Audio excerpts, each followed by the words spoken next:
Just remember, we may not be nice. Welcome back to the New Uppsala Podcast. This is your friendly neighborhood Rain Raven. We got White Wolf and Sigrid Ulfar, and I'm going to talk about something that I've been frustrated with for the past couple weeks. And the topic of discussion is spiritual care in the workplace or in today's society, and the struggle that it is currently in the state of like trying to find employment and, you know, credentials and everything like that. Okay. When you say spiritual care, are you talking about like self-morale as who you are, or are you talking about actual like connection to the gods types? Are you talking about like your overall body health type of mentality, or are you talking about your actual spiritual essence's health? Both. They're all encompassing.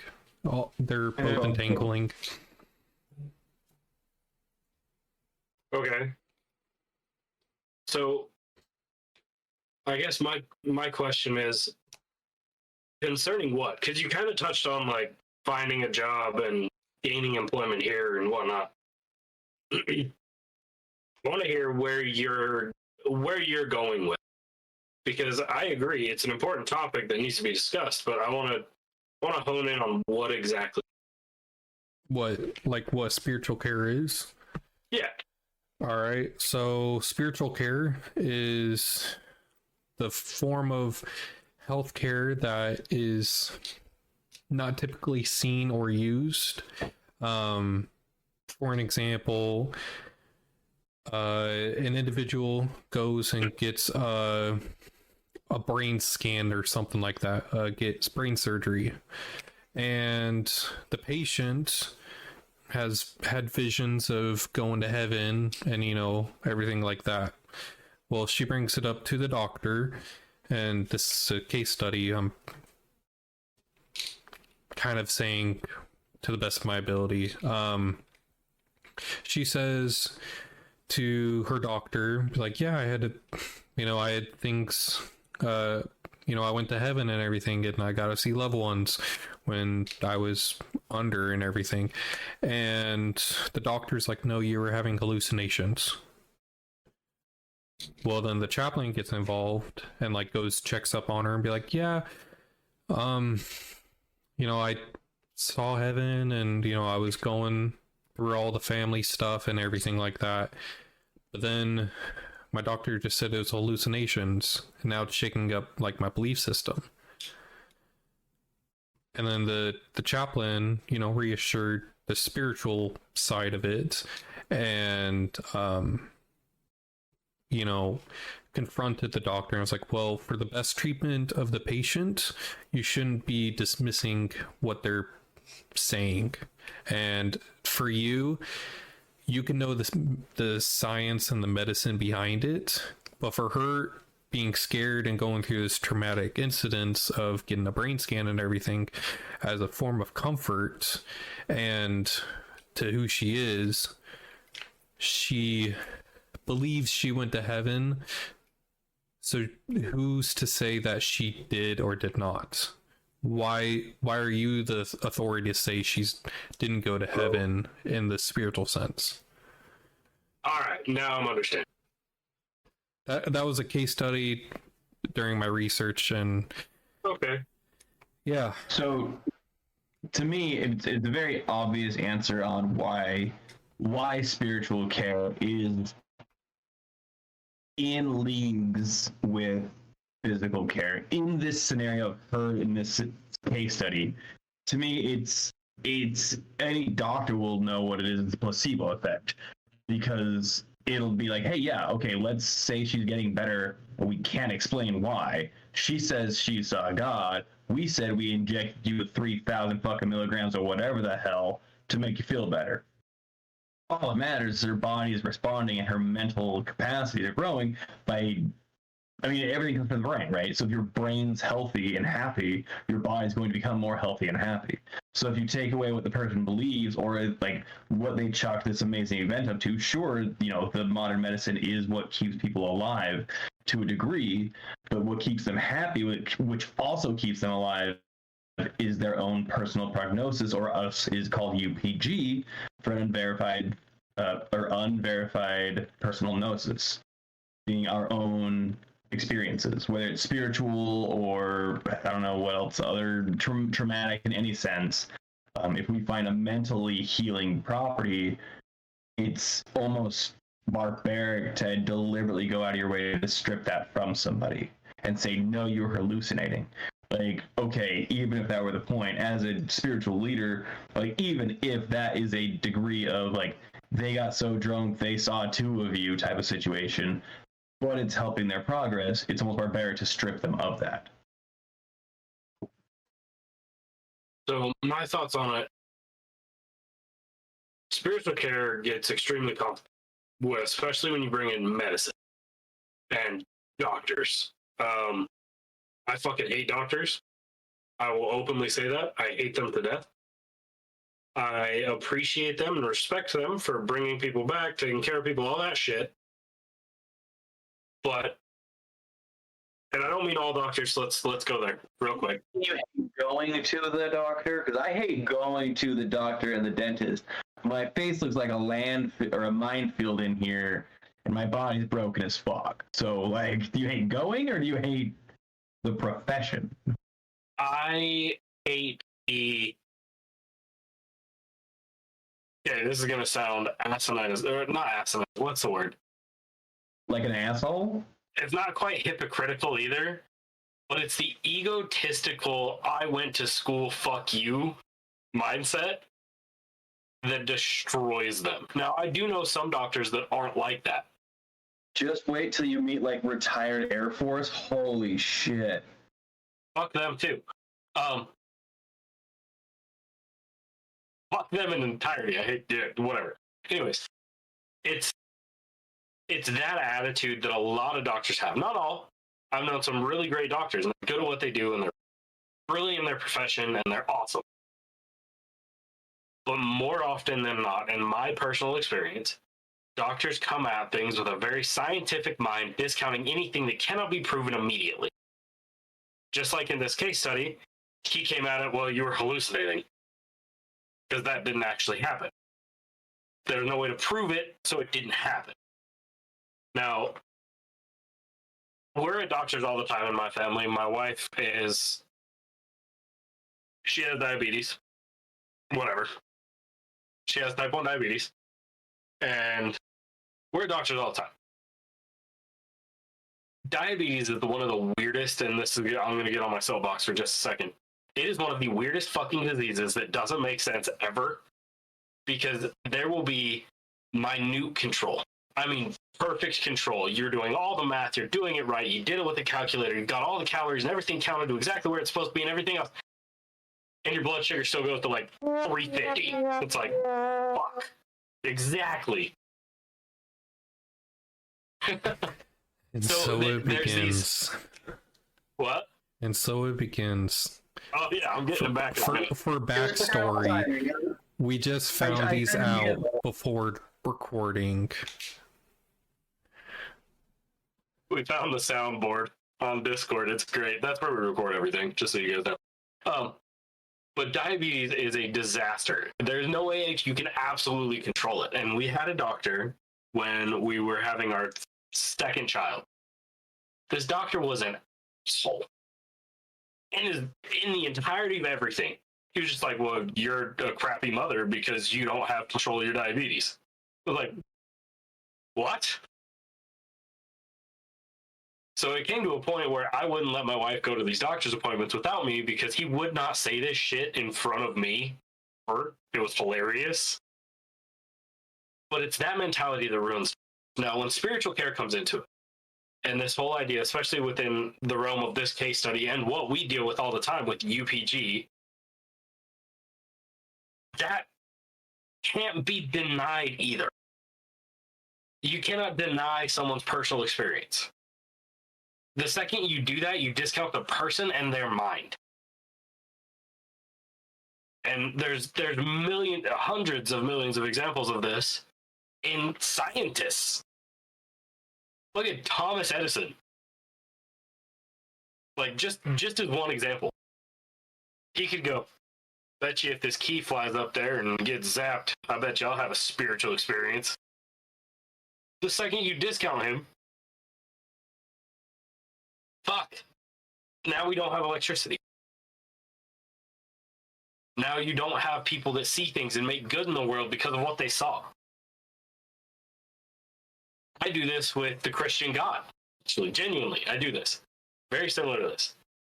I personally do not believe that the Christian God is the highest being in the world. I believe he exists. I do not believe he is what they say he is. That is my personal gnosis. Unverified or verified. But that's another example of this. And the second I looked at, if I were to look at a Christian person, someone who believes in that God, and said, your God's dead. He doesn't exist. There's nothing to do there. It's useless. Why do you believe what you believe? What does that do to that person? Maybe a lot, maybe nothing. But did it damage their opinion of me and how my perception, their perception of me, that's undeniably changed at that point. And that's kind of where this goes for me, is how do you deny somebody their own experience? You weren't there. You didn't see what they saw. You didn't experience what they experienced. I would first like to say I'm very happy that you don't think that the Christian God is the one God while we're on the Scothy podcast, because that would be a conflict of interests, but okay. Yeah. HR is on our asses immediately. What are you talking about? All three of us combined are HR. I know, I was just about to say we really should probably like outsource for that. All right, I don't know who has a pet duck, but okay, so we're all on the same understanding. It seems like we're all on the same page to a certain degree of like what we see particular instances of people's understandings of that. So let's talk about how we do spiritual care for ourselves. Right? So I don't want to make it sound like I almost did the horn thing, but I forget the sad horn. I was gonna say I don't want to toot out my own horn, like the little two thing. That's close enough. I feel like Gothar expend much more spiritual energy in the pursuit of helping others than a normal, everyday heathen would. So spiritual care may be meaning a little bit more a focal point for us than for many people. I'm not trying to say we need it more than you. I'm trying to say it's fucking exhausting to listen to all of you. So, Wow. that's not the best way to put it at all in any regards. I felt like I was really articulate, and I just wanted to shit on it afterwards. So when I said like, how do we spiritual care? I'm really curious because the three of us do this on such an epic scale in our minds or in our energy levels that we want to make sure we're taking care of ourselves best we can. In that pursuit, we find ways to take care of others, and we share that knowledge to make sure heathens are taken care of as well. So I want to see how we self-care that may or may not have segments to it, or is like one giant thing. So who wants to go first on the self-care for spiritual care? So, like, when it comes to spiritual care, it can vary upon person to person. But the best way from my experience and the fastest way that I like refill my spiritual tank is I jump into some heathen shit. You know, I watch some videos, I meditate, I start picking up a book, reading some random pages, and then that gets my gears going, gets me out of the rut. I think that's the biggest thing, is you're in a rut of non-spiritual care and you're just trying to get out of it. So, like holding a blood, doing a sacrifice, it could be a minute sacrifice to your land vatir, your house white, or it could be like, hey, I'm sorry I've been, slacking. It's not intentional. It was, this is a living religion, and it's not necessarily one that, you go to church every Sunday and you put some money into the jar to make sure you are praised and on the good side of Jesus and everything like that. It's it's a day in, day out, and I'm not shitting on the Abrahamic faith when it comes to that, because they do Bible studies, and they try to emphasize the Bible to the best of their ability, and their commandments and everything. But it's different. I feel it's different on our end, because how we feel, it's the gods are walking among us with the energies around us. When you see a thunderstorm, what's the first thing you think about, as a heathen? Oh, Thor's slaying some giants or something's going on. And then you see a rainbow. What do you think about the Bifrost? Stuff like that. And it brings. Initially, go ahead. I'm sorry. Initially, I thought what you were saying is like we have a different approach to it because we aren't as accountable, in a sense, every Sunday to be at a certain place, be at a certain time, in that sense of accountability. But the more you kind of spoke, it almost sounds like we have more of a constant accountability of ourselves than a lot of Abrahamic religions, or any religion at all that builds a singular place and time for their religious growth. So when you were first talking, I'm like, oh, this makes sense. Like, they're a little bit more strict to study, so that we call them, like, obviously Bible thumping, whatever else. But it's because they're reporting in, and it's like their job. They're reporting in a certain time every week, studying the same material every week, really getting that down. And I was like, of course they'd have like this stronger, like, offhand knowledge base to argue with than us because they're more accountable. But after that, when we start talking about the Bifrost and everything else, it's more like we are always accountable in every moment of our day. We just don't hold it to a strict nature. We just know it's there. It's like walking around like with your parents. You're like, okay, I'm not gonna like shoot that man, but it's not because my parents are here. It's just because that's not what I want to do, and that's not how I represent myself. So I think we have more accountability constantly, and they almost have accountability occasionally. And of course, that's different for everybody all the time, but that's kind of what I'm thinking. I see it as a personal accountability versus a community accountability. I've never been in the South, but how I'm picturing the Bible Belt and everything, it's it's a close-knit community. I just watched Young Sheldon, and so the mother gets shamed out of the church because her son got a girl pregnant, and out of wedlock and everything like that. She got shamed out of her family because of something that happened, and the pastor comes over and it's like, hey, so people are talking, you're not, we don't want you to leave the church, but it's probably best if you don't come because of drama and everything like that. So it's like, yeah, it's community shame.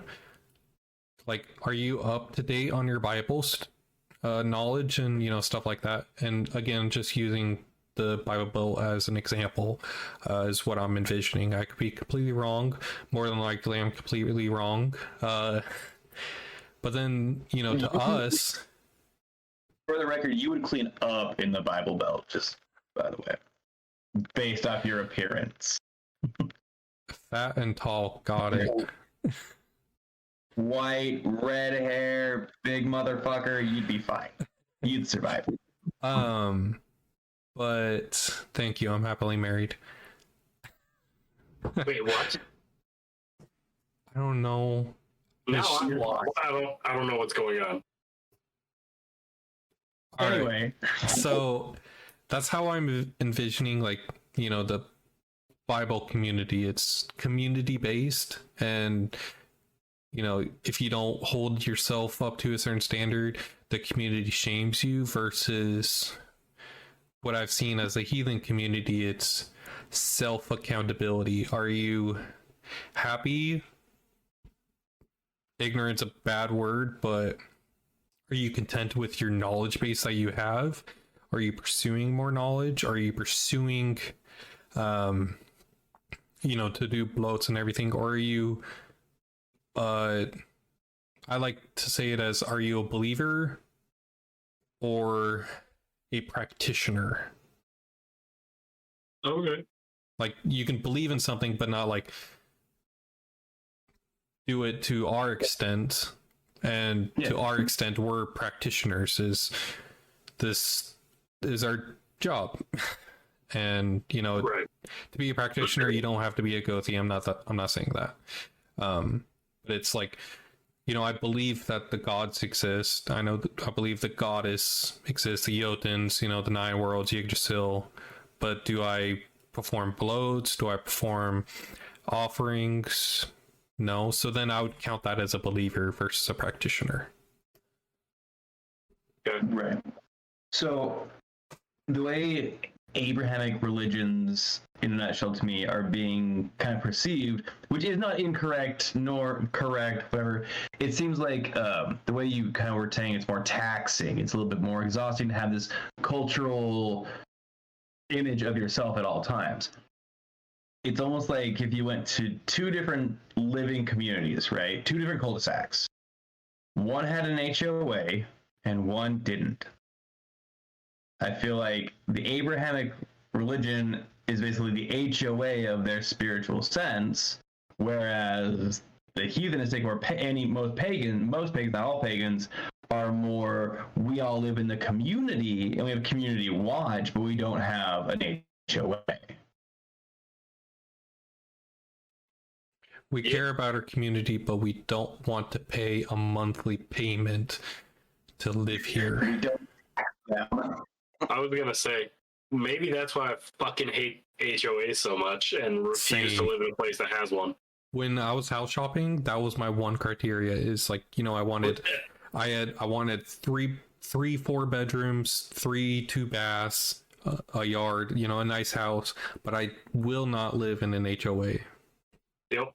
Unless you're in the HOA, you hate the HOA. Fuck HOAs. Anyways, fucking Portland. They're not important at all. They're pointless. The Homeless Owner Association, that whole fucking city. damn. Okay, anyways. Spiritual care. Signature, how do you take care of yourself spiritually? So, this Like was with a a hard one. sponge or like a loofah? More like a bath in the creek. Like that au natural, I like that. It's like Signature al dente, like just What does al dente mean? don't worry about it. Look it up. Okay. Why wolves out here always providing new knowledge? Yeah. I know what al dente is. I'm pretty sure it's al dente. I think it's without sauce, but I'm not 100%. No. No. You're incorrect. Al dente. Al dente. That's okay. And I'm looking it up right now. I'll probably get screwed for this too, but it is the temperature at which you cook the noodles. No.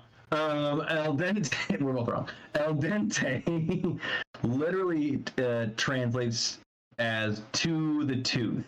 Al dente is an Italian term used to describe the ideal consistency of pasta when cooked. Al dente pasta is firm when bitten without being hard or chalky.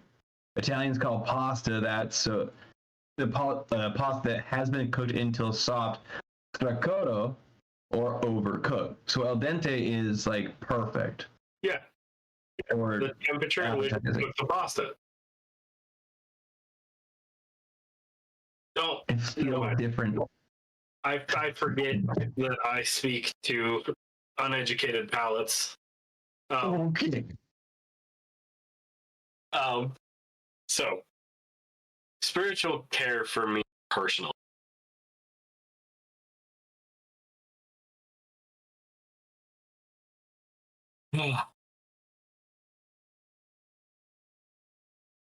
Dude, I'm gonna be completely honest. I ride the fucking lightning. I don't have another answer for that. But when you're done with midsummers, with bloats, with that, how do you crash and then get back up? What's that get back up look like? Ooh.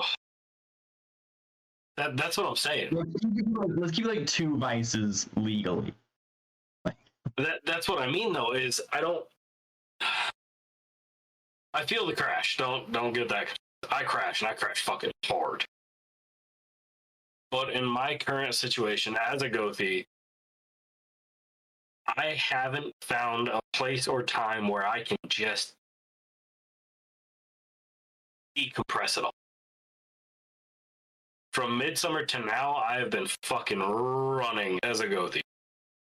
Whether it's here or in the school or personally or with the clan or anything else, and it hurts. This sucks.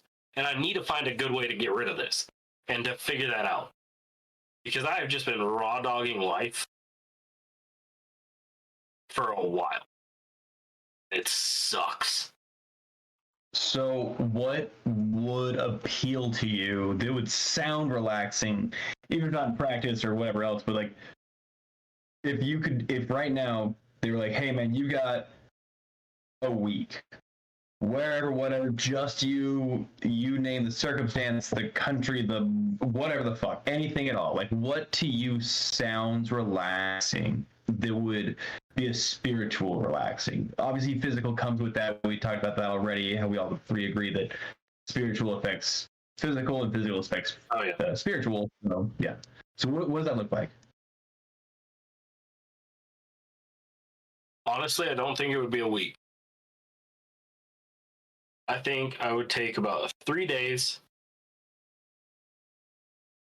and just fuck off to nowhere.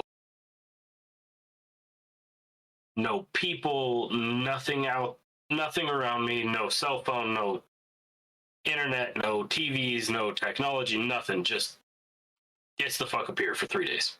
Like the spouse just drives you up in the middle of the woods and says, all right, I'll meet you back here in 3 days. And if I'm not here in 3 days, call the search party. Here's the thing is, you guys both know my wife. She'd be like, well, fuck, he'll figure it out. She wouldn't call a search party. She'd be like, they ain't gonna find him. If he's lost, they're not gonna find shit. Like, no, she'd have to pay more taxes to find your ass through their means than you find it your own way. And so, yeah, so I like that. So a little bit more, and I know it almost sounds like an interview. You're talking about being just fucking off middle of nowhere. We just said forest, but what does that look like? Is it a desert, forest, spring? Is it like an island? Is it on a fucking yacht? Like, is it luxury somewhere above the clouds? What does that look like? What is? Oh, it's 100% out in the woods, on the dirt, maybe a tent. And if I had that would be my answer. Is I don't want the luxuries. I don't want any of that. I want life. Because I don't want the technology there. To me, a lot of what I deal with personally is the comfort, and this is going to sound like I'm some macho man motherfucker, and that's not what this has been. The comforts that we have today distract and are detrimental to your spiritual health, in my opinion. Like the air conditioning, the TVs, the constant attention grabbing everything, the going to the grocery store for food, all of that takes away from a lot of the spiritual sense that we have, and takes away from who we as human beings are spiritually. When we look back at history, the way that things were done, I get it, historical, blah, blah, blah, whatever, and it was always better before, and blah, blah, blah, I'm a fucking 68-year-old man, blah, blah, blah, whatever, fuck off. During those times, our ancestors lived in a place where the gods, or God, or whatever they believed in, whoever you are, wherever you are, the gods were the caretakers of the world in more ways than we can keep track of. When things would go wrong, they would reach to the gods. When things they couldn't explain happened, the death of a child, perhaps, and they get sick and they die. Who do you reach out to now? Fucking Facebook? Instagram? A GoFundMe page to fund a funeral? Who did the ancestors reach out to? The gods. That was the only thing that they could conceive that they had a spiritual connection, to the point where when everything was wrong, when there was no help coming from a community, when there was nothing around them, there was no way they were getting out of a situation, where was the one place they turned? That's what I feel like I'm missing all the time. And I feel like that would be my spiritual recharge, is to be without. In a situation where I had nothing to rely on but me and my spiritual senses, my spiritual who I am. Does that make sense? I get that. I think a lot of people get that. That's intense. That's very good self-awareness and insight at the same time. That's pretty intense. It sounds like, I don't know when your birthday is, but whenever that is, it sounds like I'm going to be giving you my cabin for like a week or 3 days or 8 days, whatever. So your family can be inside and you can fuck off into the woods. Yeah. That's really cool. Yeah, and sometimes, that's the unfortunate byproduct of what we do all the time, is we always run hot, or we tend to run hot. And finding a way to recharge is sometimes not even in our thoughts. Sometimes we don't know what we need to have done. Sometimes we don't know what'll recharge and what won't. Oh my god, hold on. What are you doing? Holy shit. I've got a human crawling under me to a dog over here. I'm sorry. It was very distracting out of my peripheral.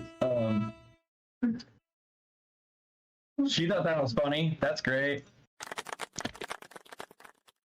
Best thing ever. It was not the best thing ever.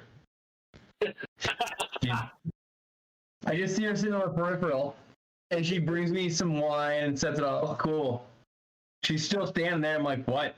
And all of a sudden she like lowers. I'm like, I don't know. And then she starts crawling. And I just see all this peripheral of this little like lizard human going underneath me. Sorry, guys. That was... You should call your significant other a lizard? She didn't disagree. She just said I wanted to love the dog. What? Anyways. Anyway, sorry for that. Yeah, the unfortunate part is sometimes, and I sound like I'm 1,000 all the time, but I remember being in the sense that Steve, you described. I remember always going hot. Never like I'm white knuckle through my entire heathen life. I remember every day waking up and going, and then building those communities. And in building those communities, I felt success, but it only meant that more people were reliant on me, which means I was still stretching myself thinner, but that means I just went harder and harder, and I was basically living on borrowed time. I had more auxiliary going than I actually had fuel in my tank. There was nothing happening. I remember having that all the time for years and years and years as a Gothi, especially when I started. That's the expectation to yourself. That's what you hold yourself standard to, is never rest, because they aren't and they need you. But it's like everybody knows, and in any, whether it blunt or philosophical sense that people have heard, if you can't take care of you, you can't truly take care of them. And so when it comes to the point where how far is too far for yourself? At what point do you clock yourself as too damaged to assist? And then what do you do from there? So it's just as important to know your mileage, find your breaking point, and know how to maintain those things. And if you haven't got to that point yet, it's just a matter of searching. And you owe it almost to yourself to treat who you are as a person as another heathen you're trying to help. You have your spiritual side, you have your Gothi side, with all those that depend on you, and now you have another heathen that's depending on you to find their own peace, and you need you to be that new heathen. How would you approach that? How would you treat them? And it's to you. I would tell them to do exactly what I just described. Fuck off. You don't need to be here. Go away. It's time for you That's to good. administer your own medicine. I feel like it is, yeah. And then here's the dichotomy of this situation. Is I just said that, and I know that's the truth. I know what I need to do, but my brain instantly, the Gothi in me goes, guess what, motherfucker? You got bloats to perform. You got people that count on you. You got rune readings that have been scheduled for a week. You can't. Get wrecked. So my counter argument would be, all right, you got bloats and everything. Generally, they can be known ahead of time, around full moon, specific holidays and everything like that. Yeah. You just said you have rune readings that have been scheduled out for, I don't know, some time now. So put it on your calendar. Yeah. And they are. I have a calendar like that at this point that I'm keeping track of everything on. It's just crazy that, and I don't mean that to say that I'm not going to follow through with what I need to do, because I need to. It's no longer a question of should I or will I. It's I have to. But I was just bringing that up to say that was the instant reaction. And I know other people are going to relate to that too, because they know what they should do. They know they need that break. They know they need to take a step back. But will they? Because I'm sure a lot of people have the same thought that I just had. Like, yeah, okay. Keep riding the lightning, buddy, because you ain't going to stop now. So it's going to be a rhetorical question, because I hate when people ask a question and expect responses and crap like that.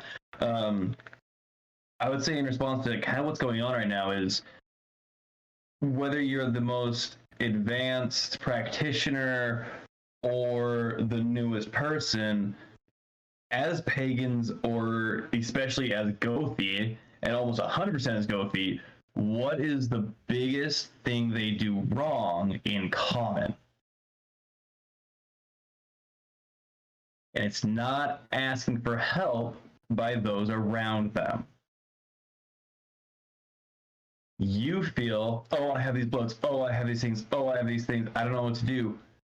Even just as peers, just for Gothi, it's just, or Gothar, but for us, it's Gothi right now. It's just as important that we tell our heathens all the time, come to us, ask us questions, ask for help, we're here for you. But equally so important, we have to do that amongst each other. And that's how schools have started, podcasts have started, is that exact approach that you're having a hard time with, is you're having a hard time doing exactly what we're trying to show.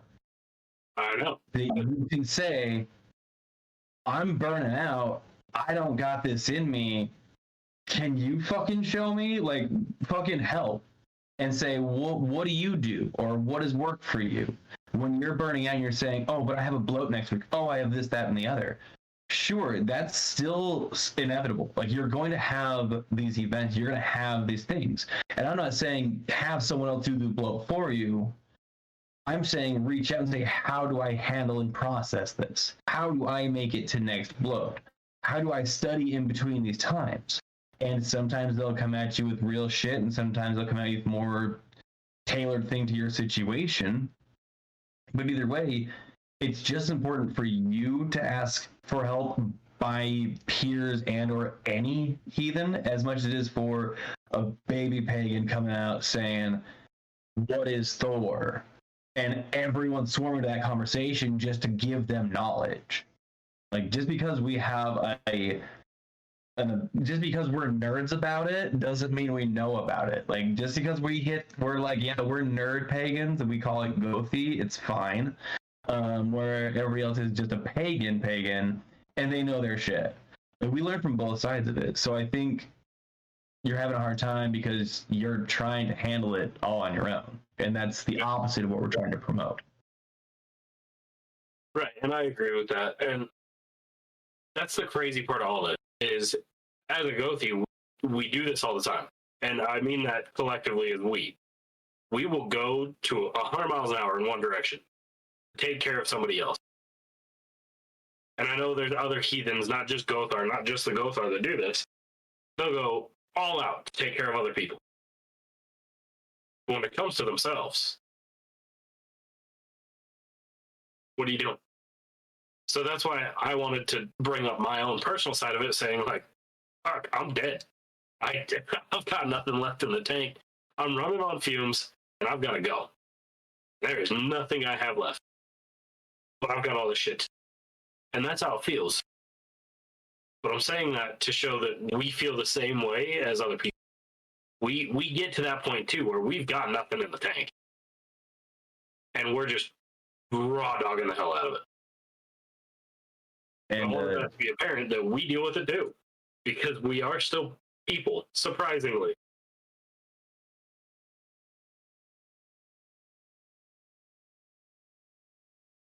Yeah. And I want to add that to the same sense. I already told these two earlier when we were talking, but yesterday I had left work on driving home, right? I had about 45 minutes to an hour commute. And so I'm driving home and I get a call from my superior that says, hey, I need you to go to this town, which I have to fly to tonight and or first thing in the morning, which would have been this morning. So I was leaving work on the way home, got the call that said, go to the airport for work. So I'm like, fuck, right? So I get home and I call Sadie, I'm like, hey, frankly, I said, pack me a big ass bowl because I got to process some shit. And so she's like, oh shit, okay. And so as I get home and I'm doing my app that has all my travel details of my company, stuff like that. Just mapping it out like crazy for a good like hour and a half plus, getting me 2 a.m. flights, midnights, all these things, flights to get there before 7 a.m. the next morning. And it would only be there until Thursday, and I'd have to fly home Friday. I'd have to fly home Friday, land, and then drive straight to Utah 16 hours as well, like neck to neck, right? And so I'm doing all this stuff at home, getting it all taken care of, and she comes up and she goes, hey, and she stops me like dead in my tracks in the kitchen. I'm freaking out, getting everything put together. And she goes, why are you helping them more than you're helping you? She's like, this isn't helping you in your career. You already have this done in this particular sense, like for what I do. She's like, this isn't helping your career. This is just helping your boss. It's not helping you. So is it worth it? And like literally, I'm like, fuck. Nope. And I sent him an email right then. I said, can't do it. It was a very formal email. It was very formal email. The business said, nope, can't do it. Sucks to suck. See you when I get back from Utah in like 3 fucking weeks. And I sent it. And so she checked me. Like she was the one that put me in my spot, stretching myself too thin. And she was that rubber band snap that I needed. It was like, fuck. As soon as someone says it to you, it makes so much fucking sense. But when you say it to everyone, it's just like white noise out of your fucking mouth. Like, yeah. It's like the saying, do as I say, not as I do. Yeah, I've actually said that to heathens, baby heathens specifically. Do as I say, don't do what I do. This is a terrible idea. Don't do this. What are you talking about? You say it to our students all the time. I know. Well, they're not quite baby heathens anymore, but Yeah. They're like heathens. teen Is that like a teen heathen? A teethen? Yeah, they're teethen. All right, White Wolf, your last one. How do you spiritual care yourself? Oh, lately, like all of us, I have not been great at it. I've been doing better than usual, but still not doing great. I've been doing stuff that I've normally never done, like repotting plants and giving a fuck about plants. So that's new. Generally, I don't get a lot of time off of my work side of life to actually have time to myself. And when I do have time to myself, it's generally spent doing everything I can to make sure everyone around me is taken care of, whether it's a heathen side, my family side, whatever else. So very rarely do I ever get to do self-care, but I make a point of it that I do it at least twice a year, which is not a good motto. Do it like at least once a month. Do as we say, not as we do. Yeah. Do the once a month, not the twice a year. It's awful. And I make sure it's set off every time on every work calendar, everything else. And I make sure that I don't necessarily need to go to something and blow it out. Like I don't need to go overseas. I don't need to go to the Louvre and spend every day there. I don't need to go all these places. I just need to make sure it's something that I want to do for me. And if I make all these plans until then, they all fucking fall. I still have that will be for me, right? Always make sure I have my baseline, and no matter who, what, when, where, how, why, I have that baseline. So for me, it's going back to my properties, and I'll be doing that, like I've been saying, this next week. So I haven't been able to self-care for a hot minute. I've been able to self-soothe, but not really self-care, in a spiritual sense of reconnecting. And so this next week, I'll be going down to my property in the woods, kind of what Sigurd Ufa was saying, in my cabin, and every day, like, there's no TV. We have VHSs and an 8-track player, and it's fantastic.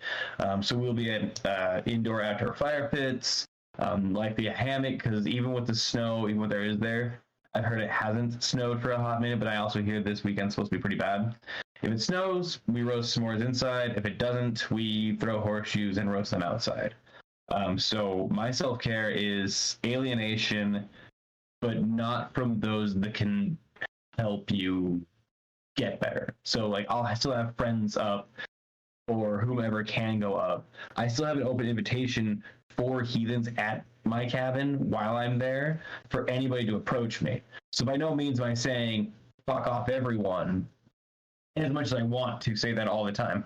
I'm not saying fuck off everyone. I'm saying, hey everyone, I'm in the middle of goddamn nowhere in this fucking woods right at this pinpoint.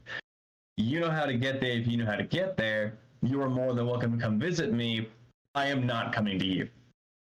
And that's kind of how that works. And then some people come up, some people don't. It doesn't matter. I just know that I'm always content with where I am, and that's at that spot.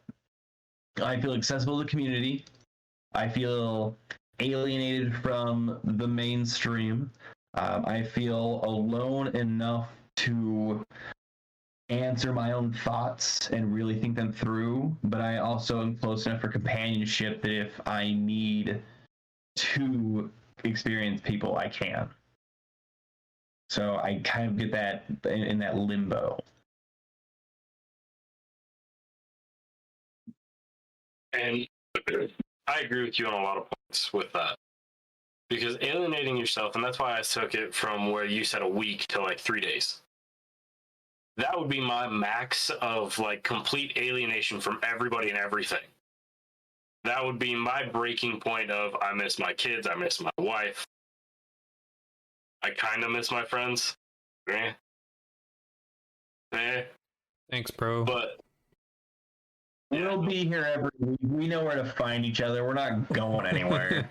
yeah, you guys know where I live. And if all else fails, you just call my wife and she'd tell you. It's whatever. But yeah, no, it's one of those. Don't alienate yourself from the people that are there to help. Now, contrary to that, if there are people that want to help but suck at it, alienate them for a little bit. It's okay. They'll be all right. They might be kind of mad. Oh no. As long as you're better and you're okay, they'll figure themselves out. So you're saying a part of the New Year's take stock into where you put too much energy and don't get enough back, and you should probably trim that fat. Yeah. Yeah. And this came down to what we were feeling earlier. We were talking about this before the call. Would that be Verkana? Would that be Yetta? Or is that something like Hagelon? It was brought up by one of our students. Yeah. We all talked about trimming the fat. Now I cannot remember what fucking rune it was that we were talking about. I'm trying to think because they can all pertain to it in a degree. I'm just trying to figure out what the most direct rune was for that. Hold on. I don't think Hagalaz would be trimming fat. Nah. I think I know which one it is, but let me verify real quick in my notes. It wasn't Urus. Was it algae? No. Because what was our metaphor? No, it wasn't part of that metaphor conversation with the forge. Anyway. I think it was part of the Ewas.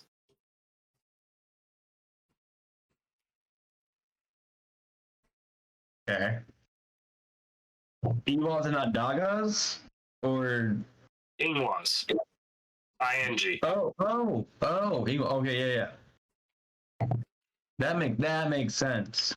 That makes sense. I think that's what it was that we were talking about that day.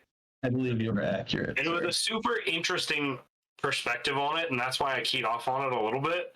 But now it's been months, so I had to look through my notes again. But yeah, I think it was Ingwas that we were talking about that day. And real quick to kind of clutch on the subject of self-care in a spiritual sense and physical sense, and how we detox in a realistic sense that would help others in this, like a more everyday. If I'm at home alone, or if I'm chilling, or if I'm getting off work being stressed as fuck, like regardless of where I'm, if I want to be in a better state of mind, at home in my everyday sense, I generally will either pour a bottle of Riesling. I will put on jazz records. We have a lot of records and record players, and I'll put on a jazz record on a low volume. For the most part, it'll be something along the line of like Studio Ghibli or anything else that I just come to mind that wants to be a little more either deep toned or more high spirited in a calming meditative kind of sense. I'll make tea if that's the case without wine. And then if I'm trying to like really detox throughout the day, where it is legal, I'll smoke. And then I'll have tea or grind a mugwort into my smoking stuff to have more of like a vivid dream and also kind of be having an out-of-body experience. So on an everyday kind of like, I still work the next day, I still have responsibilities on my board, like how do I go from stress to not?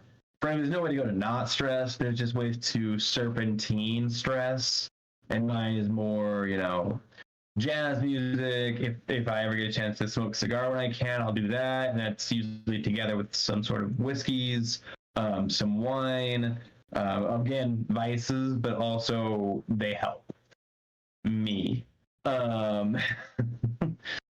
Don't do them, they're bad for you and stuff.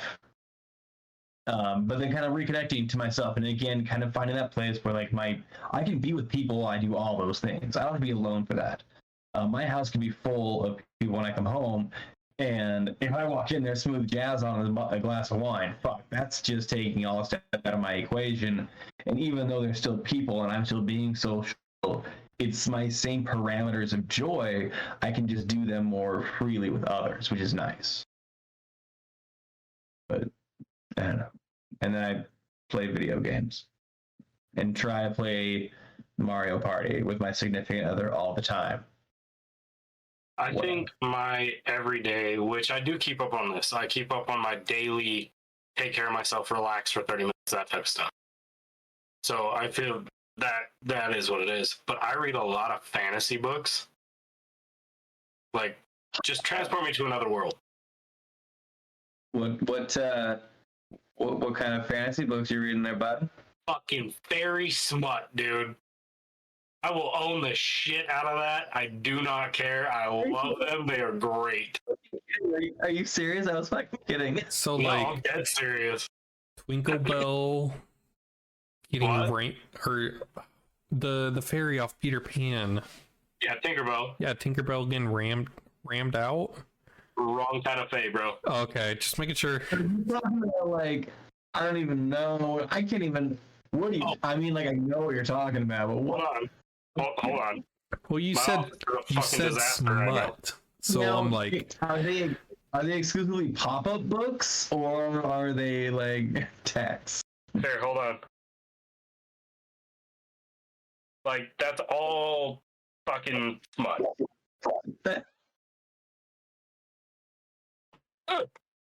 okay, I know what your significant other reads because my wife reads the same, and I was under the interpretation it was a different kind of smut. What do you mean? Ooh. The female version of watching porn. Yes. That's Wait, isn't that just yeah, watching very porn? close. What'd you say? I'm reading it. It's pretty great. Okay, so I'm on the right track. Yeah. Okay. I'm not crazy. Well, I am, but not about this. I love that you just like showed a wall that like 20 years ago you'd have to charge admission just to look at it. Like this is the behind the curtains and just smut with books and you're like, what? Dude, okay, I have recommendations for you guys that I would love to get your perspectives on because they're pretty fucking great. Never in my life gonna happen. I don't care Why? how many times I'm gonna go the I won't be reading. Why? Exactly. Why? Because it's fun. They're good stories too. No. Take it for what you No, want. okay. I thought the guy said you read Penthouse for the articles. Ooh, they're good stories. It was well written, motherfucker. It's true. I don't know what to tell you. That is fine. I am unashamed from what I read. Now I You can read some shouldn't other be stuff. ashamed. You shouldn't be ashamed. I can barely read. You shouldn't be ashamed of being able to read. So you're good. Like I've probably read probably close to 10,000 pages in the last year or so. Congratulations. Thanks. Now that does that count for work or on pleasure? That's just the pleasure side of stuff. Like, just for me. Just for fun. Nice. now we know how you detox. He reads smut. Yeah, dude. Don't fucking rag on it, man. I'm telling you right now. You learn some shit. This is what we're talking about. I can still shit on it. It doesn't mean it doesn't help you any less. That's not what I mean. I'm telling you, you can't really shit on it because you don't understand. I don't read it, but my other does. And that's all she reads nowadays. Yeah. I don't shoot heroin, but I know it's not good. Okay, reading smut and heroin are two different things. One is severely addictive because it has fentanyl, and one is for One the drug that you find on the street. yeah. But so on spiritual care, right? It's difficult. All right, I'm gonna get on my soapbox. Trying to be a spiritual care provider is extremely difficult on my end. Now, the workforce has expected individuals to have a mass amount of knowledge and education when it comes to that. I'm working on my bachelor's still, but I want to do something more fulfilling that goes towards spiritual care, even though I don't have part of the requirements. And a good portion of it is the organization is Christ-based. Even if you're going to the role as a chaplain, which is multi cultural and multidisciplined, they're still requesting their chaplains to be Christ-based. And it's extremely difficult, and I would love to talk to like Buddhist chaplains, for example, if they're having a similar experience of, fighting the stigma that, it's the First Amendment, not everyone's a Christian. I want to say statistically now it's 20% of the population of the world is Christian or something like that. It's on the massive decline since the 1800s. Everyone grew a fucking pair. Do you have access to a Buddhist chaplain like easily, or? I'm in the works of it. I know of one in the service. But I want, because in the service it's different. There are possibilities when it comes to that, but on the civilian side. Okay, let me know, because one of our students has some contact with that, but that's on the service side. If not, there's a few in the Portland area that are just the monks. Like I don't know what depth they have, but I can put you in contact with them as well. I would love it. Yeah, I've got a few obviously in Utah, and then a few in Portland now. I've been going and contacting with, but I don't know how much they'll help, but it'll be good for you if that helps. I mean, never turned down a resource to answer a possible question. Super surprisingly, Hill Air Force Base in Utah, where I used to work, has a plethora of different religious bases for their chaplain corps due to the diversity that this base, their Hill Air Force Base, seems to have. It's wild. They have, I believe there's a Buddhist chaplain, there's a Muslim chaplain, there's they've got their shit pretty well spread out. I think the only one. Go ahead. No, I think they do have a Buddhist chaplain, because the one that I know lives, or they have the Buddhist monastery in Ogden, Utah, not 15-20 minutes, and the person that caretakes on that property was one of the first ones I met when I came back from Thailand at a monastery there. And so there's only two in Utah that are actually non-Christian based monasteries, and one's in Ogden, so I'd imagine they'd have it on Hill.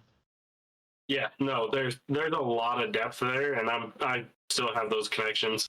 By the way, I'm no longer in the military, for those of you that paid attention to the fucking calls and all these podcasts. I was at one point. I'm no longer. I mean, you also wanted us not to bring it up. I know. How did you know your one? What? How'd you do that? Point. It's What? yeah, it's the trumpet. No, I thought we did one was but it was better. I don't know. Maybe not. But yeah, I'm no longer military, and the reason I didn't want that publicly known while I was in is due to the laws and restrictions that military members have on all of that. So those of you that picked up on it, congratulations. Go get a job as a detective. Not really. It wasn't like a secret.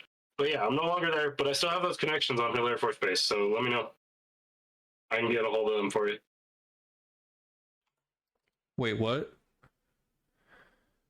Was it for me to contact? For you to contact? Oh, okay. Now I'm tracking. I can get a hold of them to have them call you. And it's difficult, even, for us,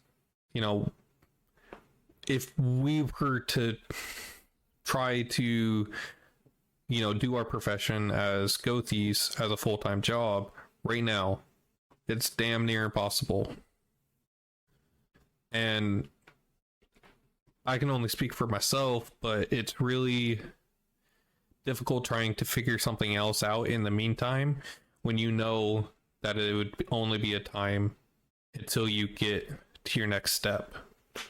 It'll be like, it's not something that you see that there's no progression in, and you're content with that because you know where you're going to go.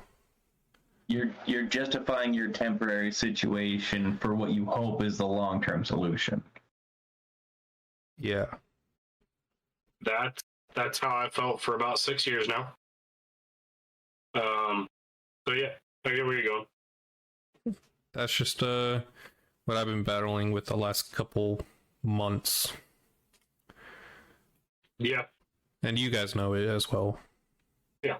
It's not a surprise. I know that feeling intimately. So yeah, no, I get it. I mean, it's just... I could see Raven. I could see kind of the concept of what you're having problems with and things like that, kind of in the same sense of what Souvenir is doing, on different scales, because you're both approaching it the same way. You're both attempting to, fix yourselves, but you know it's not pulling the weight you need it to. And so neither of you are asking for help from your peers. You side mentioned you wanted to get in touch with a Buddhist, anybody, and we could provide one on base and off base just from you mentioning it.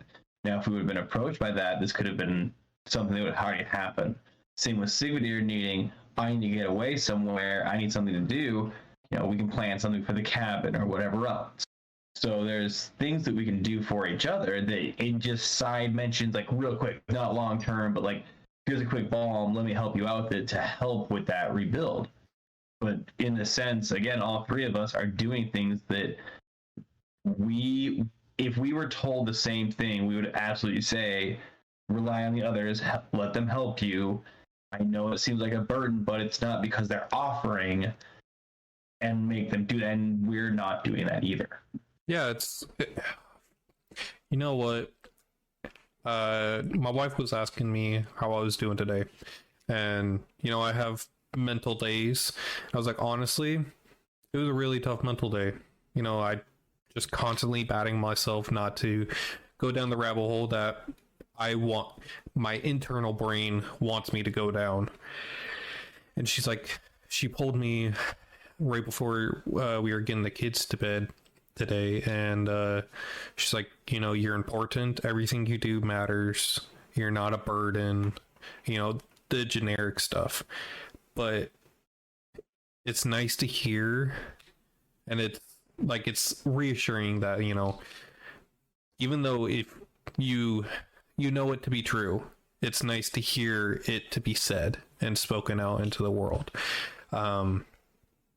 It's what we've been saying this whole podcast, really. We suck at following our own advice. And yeah. I like to think we're getting better. The more all three of us together talk about it than when we talk about it individually or alone. Like, I like to think the three of us are at least I like to think that we're expanding slightly towards comfort from others than before. But maybe you mean not. you still talk to yourself? Damn straight I do. I which part of myself? All right, that's kind of where I was leaning to. Is that side of it? Which one of me are you talking about? Hey, we just talked about this before the call. How do you alienate the one source? No. So now psychosomatic becomes runic. I like it. Pineapples? I don't feel safe. But no, it's that was the topic of this discussion is from my dilemma, and it was my selfish way of asking for help and your guidance in a public and recorded form. So maybe I could come back at a future time and be like, all right, Sigvitter and White Wolf said this, so I'm not wrong to feel this way. You know what I'm saying? No, Hey, hell man. no, you're not. It all comes down to the same thing. I mean, we do our best to be mind readers, but we sure as shit aren't proficient enough at it. Sometimes say, how am I doing? Or how are you? Or hey, do you want to hang out? Hey, you want to grab a beer? Like, it doesn't have to be, hey, can I pour my guts out? But sometimes if you're not seeing that support, it doesn't mean it's not there. It just means you haven't reached out to it yet. The city walls are always there, but are you going up every day and pushing on them?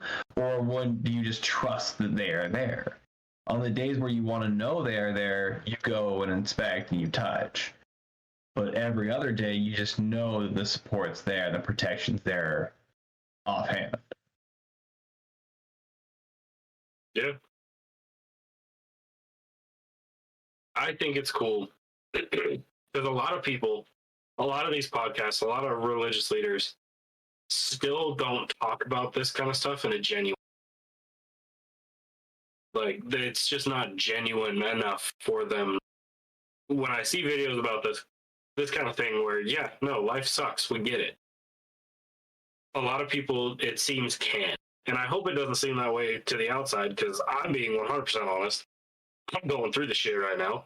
I need a fucking break. I feel like I'm dragging ass. So, everybody experiences it.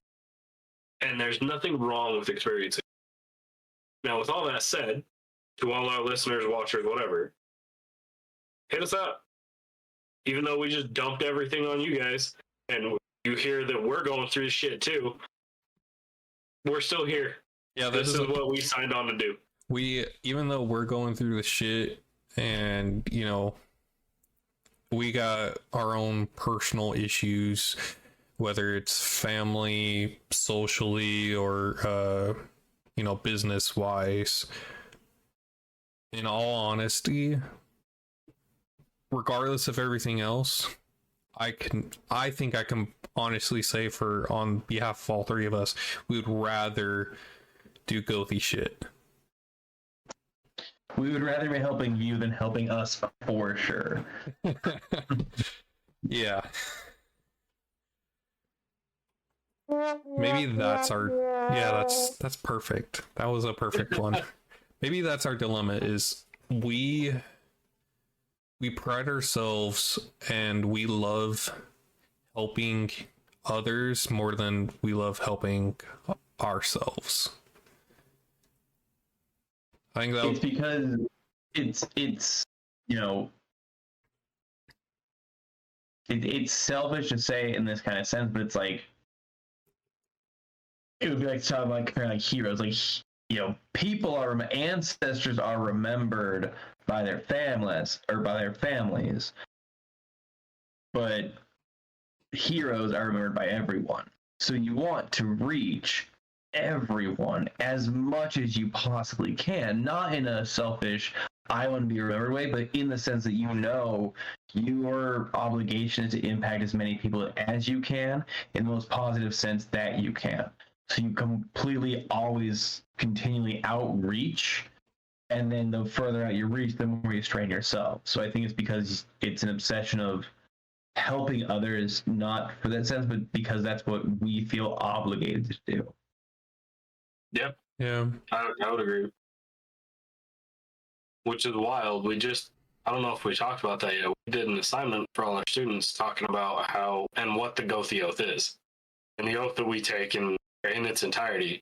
And that was a lot of what it came down to is, oh shit, this is what I'm signing on to do. I was like, yeah, this is what we're supposed to do. Now, everybody wants to be remembered and immortalized in history. I personally don't think I ever will be. And if I am, it's probably not going to be for a good reason. I'm probably going to go crazy and do something stupid. But not quite to one of our students' levels of fascination, but maybe close. I think, and like I'm completely right there with you. Like I want to be remembered, but not to the extent of I want to be in history books for, you know, education wise, the U.S. history books and everything like that.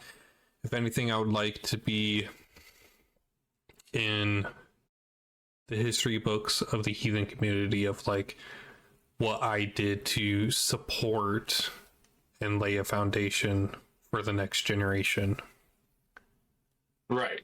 I want to be in the history books like Indiana Jones pulls that random, like, obscure motherfucker out of some, like, old leather book. It's like, this guy's the guy you need to talk to. That's the kind of, like, immortalized I want to be. Like, oh, yeah, that crazy fuck that was buried in a cemetery on an unmarked grave somewhere in Europe. Like, what? See, mine's different. Mine's different. I don't want to be remembered in the history books for heathenry. I want to be remembered for the ones writing the books of the history of the heathenry. Like, I want to be the Snorri, not the Ragnar. Yeah, exactly. Yeah. So you Like, in them. I want to be the one that produces the books of the lore, of the history, of the material. I want to be immortalized through my books, not through myself. Okay. Like through the stories, through the teachings, not like still me coming out. I'm not like fuck yeah, it's me. But like through the teachings, not necessarily through like my namesake, which is a big part of me not having kids is the namesake. So mine's more of like my knowledge community based than it is my knowledge like trait based. But isn't our knowledge trade? I mean trait like TRAIT, like passing it on. Oh, I thought you said trade. Oh, trade for sure, trade. Yeah, that's commerce. I get what you're saying. And I agree with that to a point. I don't want it to be like we know a lot about Snorri Sturluson, but his personality was never really recorded. Who he was. What? Like wasn't he? He was kind of a fuck, wasn't he? Like he was a Christian monk that went to Iceland, that became this huge deal to some Carl or Jarl, and then went back overseas to the king, reported all that he knew, was sent back overseas. So Snorri was actually like a traveling bishop for the church. Yeah. He took the most notes because he had an education in Rome or wherever else to take these notes and transcribe them to that, which then he filtered in his Christianic ways to some degree to make sure things were excluded or included that manipulated the conversation to the more Christian mindset. So like he was kind of a fucking dick because like, but like that's what the rub is. Like, you know, that's what the trade was. Yeah. And I get what you're saying. Like, you want to be immortalized in your works, not so much the traits and the things you've accomplished. Right? Yeah. Okay. I get what you're saying.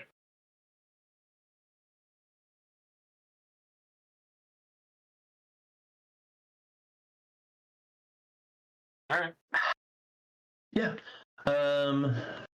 I don't know. Self-care. Self-care is hard because you have to care about yourself. And no one wants to do that.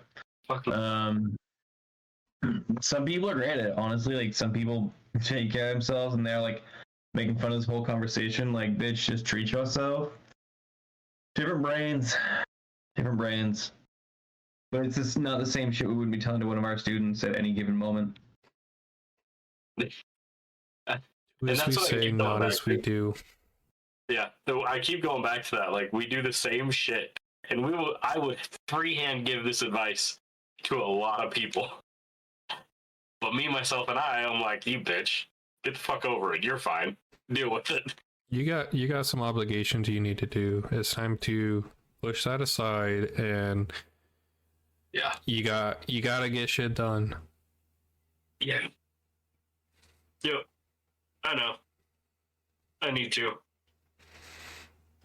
luckily at the moment I am stay-at-home dad, so I've been able to relax a lot mentally and physically.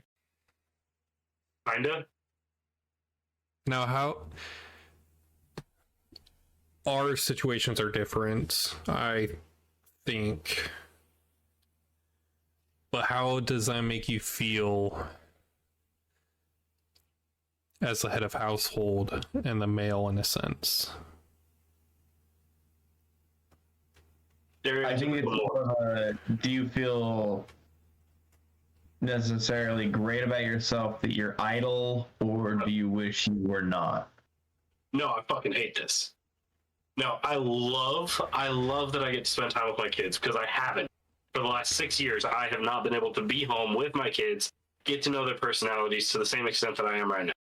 I just haven't. I've been at work every day, all day, for however long. But right now, I get to see my youngest and our middle child. I get to see their personalities. The only reason the older one, he's at kindergarten right now, and he comes home later in the day, and mom comes home around the same. But I get to see, and I get to finally be dad to them, not just some random guy that comes in the house, eats the food, and then goes to bed. Yeah. No, I get that. I'm right there with you. I'm grateful for that, but I feel like a bag of shit because I'm not working. I'm not providing, but I am and I get what I'm saying sounds terrible because stay-at-home parents are fucking heroes. Okay. After doing this for almost 2 weeks, holy shit, you guys are amazing. You deserve all the accolades in the world. Stay-at-home parents, whether it's mom or dad, don't care. You guys are great. I don't know how the hell you do this day in, day out for years. Okay, oh my God. No. But I love the time that I'm getting spent. But I feel like shit as a man because I don't feel like I'm providing. Now, luckily, because of the job I had, I'm still getting paid for another couple months through all that. Because of the time that I had accrued and everything. But it's rough. And I'm trying to... I've got a job lined up. I'm waiting for a few things to come back, and I should be working within the month, and all of that stuff is... It is what it is. But even though I know it's temporary, and that I will go back to work, and it's not that kind of issue, I still feel like a bag of shit because I'm not doing what I said I would do as a man. But I am kind of... Dude, it's weird. It feels so fucking weird. Yeah.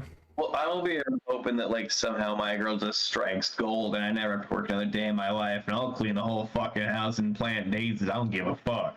So we're very different in that aspect. Oh, no, I would do that. 100%. If my wife was making buku bucks and could take care of everything, and she was content in her work environment and everything else, hell yeah, I'll be staying at home, Dad. That's fine. I don't care. You go make your money. I'll make you cakes. My gamer score will skyrocket.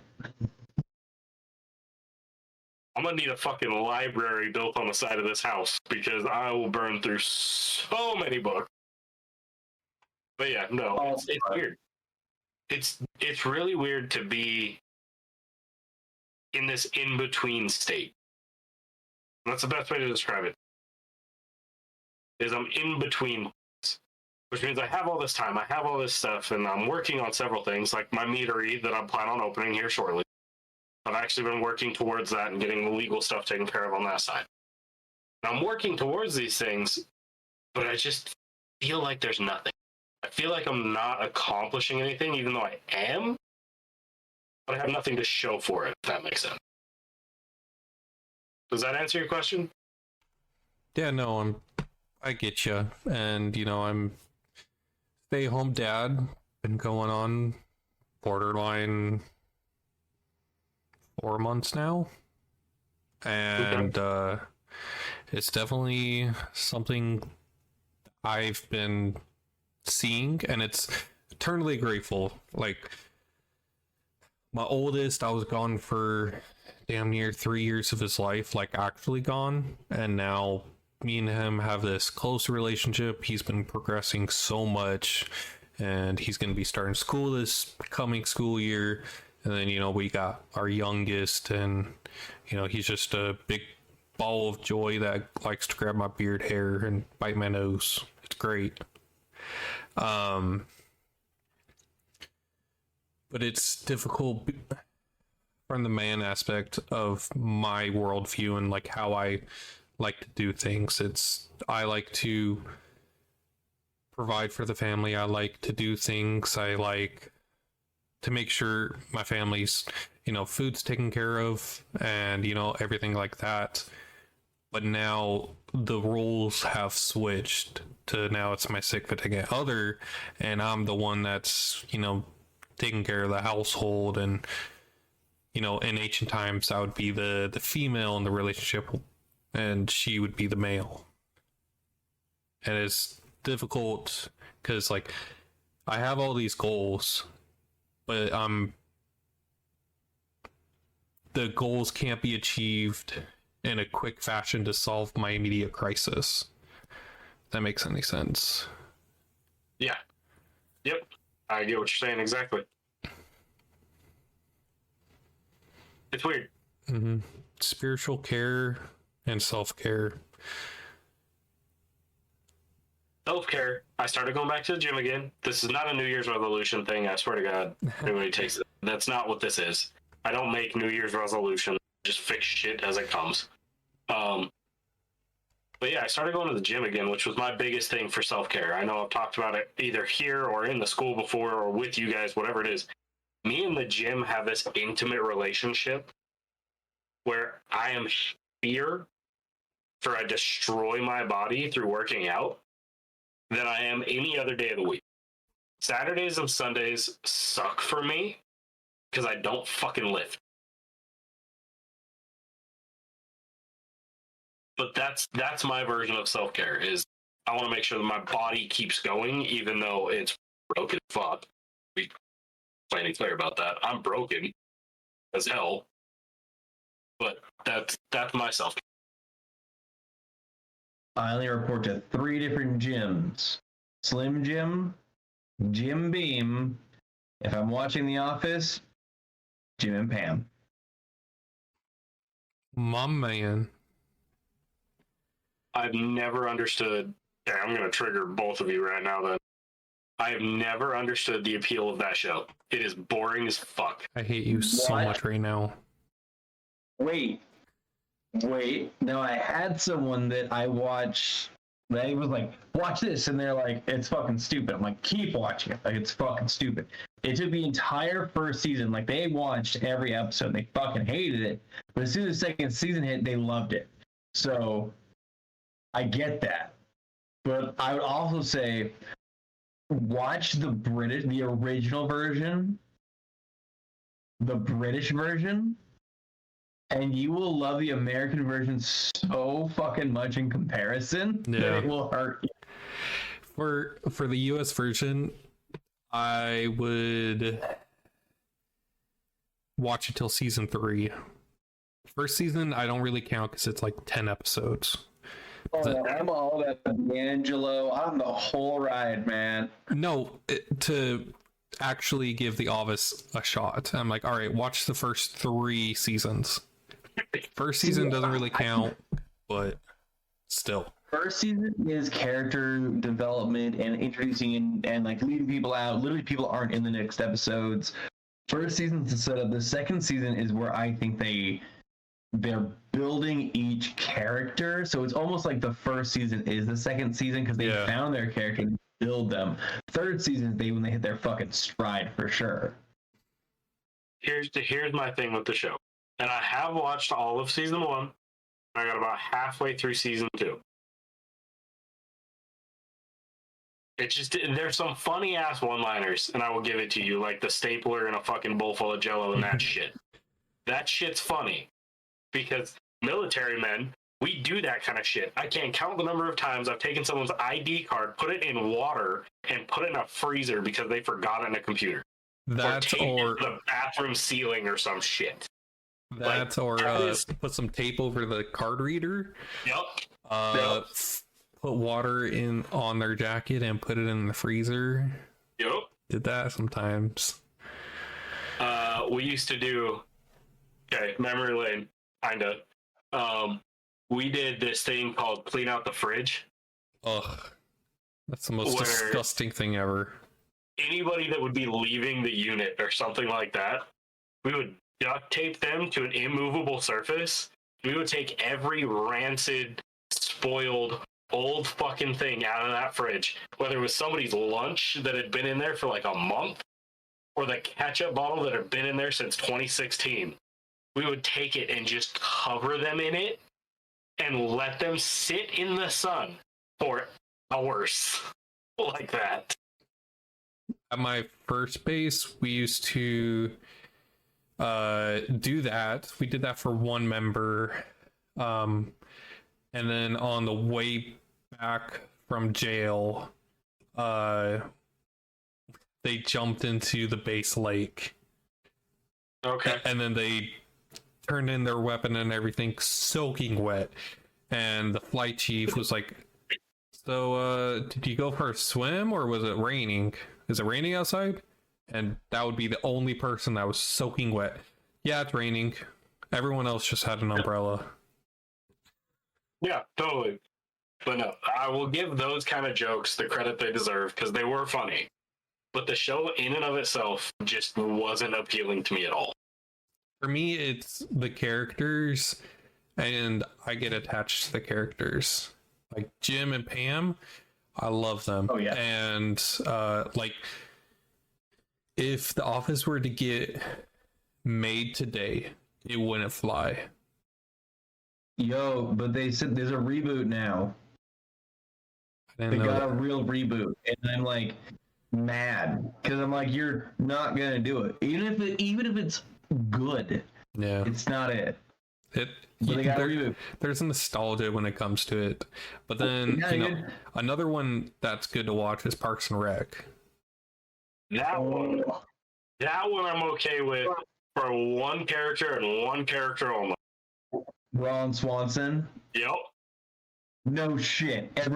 There's a painting of Ron Swanson on Hawthorne Street in Portland when you go down on the cafe wall. It's like a fucking oil painting of Ron fucking Swanson.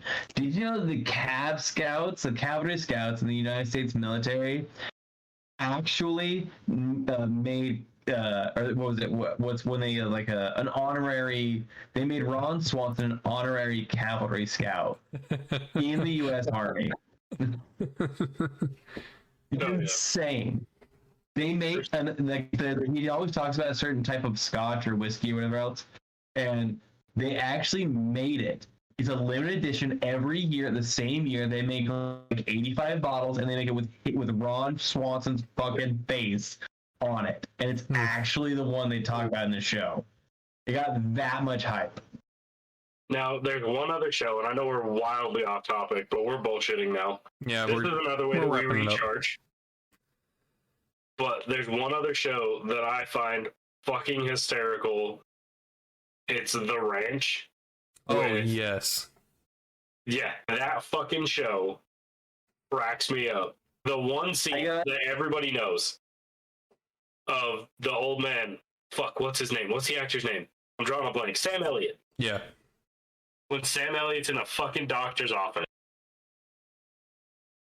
And he's going, what do you do to reduce stress? Drink whiskey. Need you to cut down on red meat. Yes. Yeah. That makes me think That of shit. Ron Swanson going to the doctor with Anne, and she's like, "You're spectacularly healthy. Like, I know your diet. You eat steak and you drink a lot of whiskey, and you're perfectly healthy. But your potassium's a little low. So I'm gonna need to ask you to eat one banana a week. Nope, can't do it. Ron, this is the one thing you need to do." And at the end of the episodes, he gets one of the fat, juicy burgers with like 3 patties, a whole thing of bacon, and a whole pound of cheese. And he pops a banana into it, and it takes a bite. And he's like, "I could taste that banana, but it's not as bad." That's the version of self-care that I need right now. steak and whiskey. I haven't been able to watch The Ranch past Danny Masterson's departure. Yeah. But also, souvenir. Sam Elliott lives 30 minutes south from where I live right now, and you can actually have tea with him all the time. He spends time at his tea place in front of a Home Depot, and you can literally sit and talk to this man every day. He is the most granola Pacific Northwest motherfucker you'll ever meet. He will be in Birkenstock sandals and like a hemp shirt, legit, and drink tea with you, and you can just talk to Sam Elliott. It's insane. Now it makes me think of his character in Parks and Rec. Yeah, that's his real character. In everything I love Sam Elliott as an actor. Every role he has, whether it's in Justified and everything else, like it's amazing. He's such this like Clint Eastwood motherfucker of our generation. But like who he is in Parks and Rec is actually what he's like. It's insane. Huh. Meh. I like how you said our generation, like you aren't fucking ancient. Yeah, you are like 10 years older. Yeah, that's your generation, bud. There was something. Okay, well, there's something about age of being like everyone assuming I'm 1,000 years old, and it was like showing all these things, and I'm like, fuck. I still call bullshit. You ain't how old you say you are. There ain't no fucking way. I will die on the hill of what I said before. You don't have to die on alone. Sadie will agree with you. Will she? Good. She's intelligent. I always knew she was. You're older than fucking dirt, bud. Yeah.